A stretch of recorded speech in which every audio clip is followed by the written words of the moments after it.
Hey everyone, welcome back to the channel. Thanks for tuning in for another episode. First and foremost, I want to say thank you to all of those that have reached out and left positive words after yesterday's video when I said I had a chunk of skin cancer taken out of my head. It was just the basal carcinoma, which is the best form to get, but it's definitely something I'm going to have to keep an eye on now in the future with routine checkups. So thank you to everyone that has reached out to me, and thank you to all of you that put comments in the comment section of that video.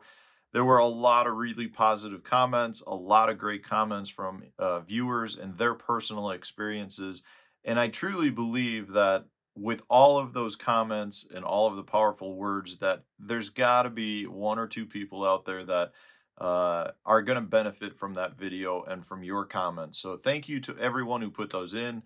I do want to state too that moving forward, you're probably going to notice that not all of the videos are going to be me wearing a big bandage. I do have to wear the bandage for probably a week or so, and then I'm going to have a nice scar for a while that will be probably pretty visible.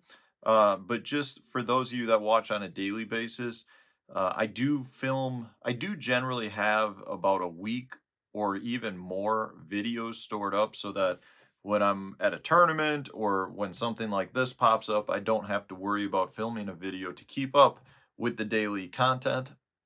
So I'm going to mix in some of the ones that I film, during this time frame with some of the ones that I had filmed prior to this, just as backup videos. So there may be a video where I'm wearing a bandage. The next video, I may not have any scar or anything. That's just the reasoning for it. Eventually, we'll get to the point where every video has me hopefully wearing a hat and you won't even see it. But anyways, I want to get to today's video. Today's video, I truly believe, is going to be the future of Texas rigged baits. You know, there's a movement in the upper Midwest, and maybe this is going on throughout the country. I'd love to hear your feedback on this, where when people are fishing with Texas rigs, they're not just fishing with the standard setup, where either you're throwing your straight shank worm hook or you're throwing an extra wide gap worm hook. What guys are doing, and this is things that, like, I know Seth Feider is a very strong proponent of, and a lot of other individuals, like I said, it's people up here in the upper Midwest are the ones that are doing it. It's something I started doing at the end of last year and had great success with. And that's simply going to this Gamakatsu ringed EWG hook. So all it is it's got a welded shut ring on the hook. And you'd go, well, why do I need that? What's the purpose of that? And it truly gives the bait more movement. And just as a demonstration, I want to show you here.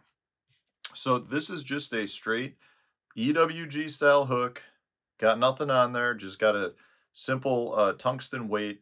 If I let this bait slide down, you can see right off the bat, as soon as it falls down, it like locks the hook into place because it slides over the knot and it really just settles on the hook, so much so where if I apply pressure, I'm not applying much pressure, just a little bit. You can see that hook goes into the upright position. It's standing straight out from that weight. Now, and I'm not applying much pressure at all. You can see if I pull the line, that's just where it goes. Now, if I go to the ringed hook, and you can see that's what I've got here, is the ringed Gamakatsu EWG hook.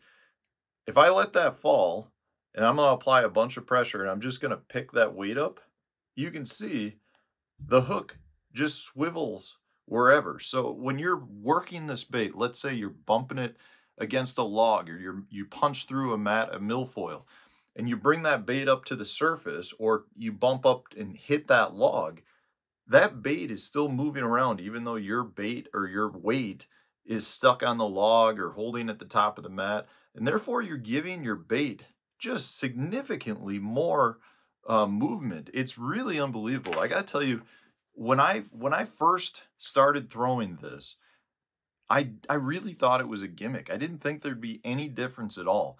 But as soon as I did a simple test like I just showed you, I realized how much more movement I'm actually getting out of my Texas rig bait. It does not matter if it's a creature bait, beaver style bait, a worm, a soft stick bait. you get better movement out of the bait. And I truly believe, based on what I saw last fall, that it generates more strikes. Like, it just seems to give your bait a better presentation. And there's probably going to be anglers that are kind of mad that I'm talking about this, because it really is something that is got a very close-knit group of anglers. But I'm curious, is this something that we're seeing happen down south? Are people all over the place switching to these ringed hooks? Now, this is the Superline one. I mean, I got to tell you, like, I'm really excited to get down to Okeechobee and put these to work, because one of the key tactics down there a lot of times is those bluegill will go up to the bottom of the mat and pop at the bottom of the mat. So you raise your bait up and you can hold it under the mat, and sometimes the fish will come up and grab your bait off the bottom of the mat. But in this case, I know if my bait is up at the bottom of the mat, you know, I've still got a lot of movement, which is going to look a lot more like the bluegills that are swimming around. So to me, I mean, I'm almost entirely switching over to that. I really don't have any circumstance where I think you're better off not going with the ringed hook. So I'm really curious. I mean, this is something that I know is new. As far as I'm aware, the Gamakatsu hook is the only one. There may be some other ones on the market. I'd love to know if you guys are aware of other ones. And I guess I should do more of a search. But as far as I know, this is the only one.